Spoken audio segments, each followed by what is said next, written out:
हरियाणा में बदलाव यात्रा के बाद आज चंडीगढ़ में अनुराग ठाकुर जी प्रेस कॉन्फ्रेंस कर रहे हैं और दावा करें कि किस तरीके से हरियाणा में जो एजुकेशन सिस्टम है उसके खिलाफ और जो बेरोजगारी है, ख़ासतौर पर जो बेरोजगारी के तहत जो लोगों को एम्प्लॉयमेंट दी गई वो ज़्यादातर बाहर के थे। वो बात करते हैं अनुराग ठाकुर जी, किस तरीके से आपने ये फिगर्स प्रूव की या किस तरीके से आप दावा करते हैं कि जो हरियाणा सरकार ने जो नौकरी दी वो ज़्यादातर लोग बाहर के थे? नहीं, देखिए, ये तो सरकारी रिकॉर्ड पे है और मैं तो हैरान हूँ कि कोई सरकार हरियाणा के युवाओं के साथ इतना बड़ा धोखा कैसे कर सकती है।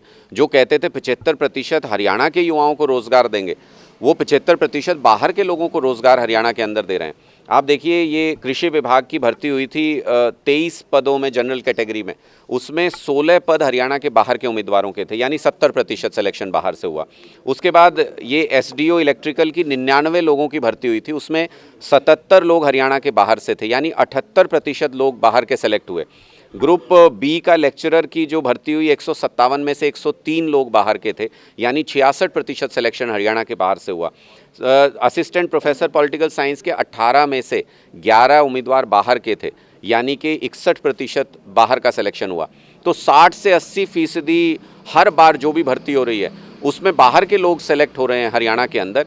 ये हरियाणा के विभागों में इम्बैलेंस क्रिएट करने की कोशिश है, हरियाणा के युवाओं को भड़काने की कोशिश है, हरियाणा के युवाओं का हक छीनने की कोशिश है। मुझे लगता है सुनियोजित तरीके से भारतीय जनता पार्टी साजिश करके हरियाणा का माहौल ख़राब करना चाहती है।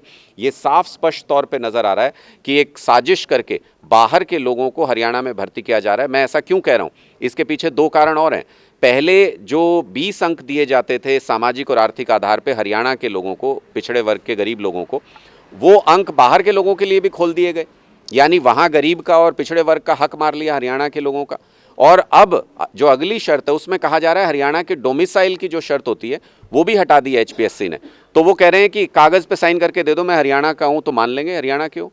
तो ये तो हरियाणा के युवाओं के साथ सरासर अन्याय है, अत्याचार है।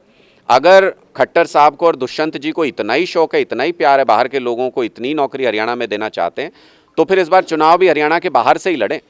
जहाँ के लोगों को उन्होंने भर्ती किया है वहाँ से ही इस बार अपना विधानसभा चुनाव लड़ें, क्योंकि हरियाणा में तो जहाँ से भी विधानसभा चुनाव लड़ेंगे युवा इस बार इतना गुस्से में, वहीं से उनकी जमानत जब्त कराएं। इसके पीछे क्या लक्ष्य हो सकता है उनका? आप जिस तरीके से कह रहे हैं कि बाहर को दे रहे हैं, क्या लक्ष्य रहेगा इसके पीछे?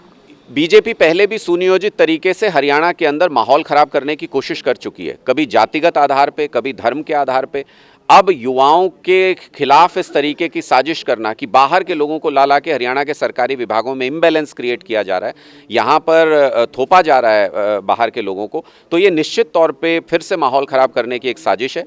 हरियाणा के युवा 25 लाख युवा बेरोजगार हैं, 2 लाख सरकारी पद खाली हैं हरियाणा के अंदर। खुद मुख्यमंत्री ने पिछले बजट भाषण में कहा था कि 60,000 नौकरियां देंगे इस साल में। 1000 भी अगर दी हो तो सार्वजनिक करें उस बात को। मुझे लगता है कि ये बीजेपी एक साजिश कर रही है, लगातार हरियाणा के युवाओं को कॉर्नर में धकेल के उनको भड़काने की कोशिश की जा रही है, हरियाणा का माहौल ख़राब करने की कोशिश हो रही है। हरियाणा में आम आदमी पार्टी की तरफ से बदलाव यात्रा की गई, उसके बाद कांग्रेस भी शुरू करी है, घर घर कांग्रेस जो यात्रा शुरू करी है, उसका क्या रिएक्शन रहेगा? क्योंकि किस तरीके से आपका गठबंधन रहेगा या फिर इंडिया अलायंस के तहत कुछ इस तरीके से आप काम मिलकर करेंगे? देखिए, हर पार्टी को अधिकार है वो अपने अपने पॉलिटिकल प्रोग्राम चलाए। आम आदमी पार्टी की भी एक बदलाव महासभा जींद में 28 जनवरी को होने जा रही है। अभूतपूर्व रैली होने जा रही है। हरियाणा में ऐसी रैली इतिहास में पहले कभी हुई नहीं, जिसमें हरियाणा के हर एक गांव से, हर एक वार्ड से लोग हिस्सा लेने के लिए पहुंचेंगे। इस रैली के बाद हरियाणा का राजनीतिक माहौल पूरी तरह से बदल जाएगा और आम आदमी पार्टी पहले से भी बहुत ज़्यादा मजबूत होकर हरियाणा में सामने आएगी।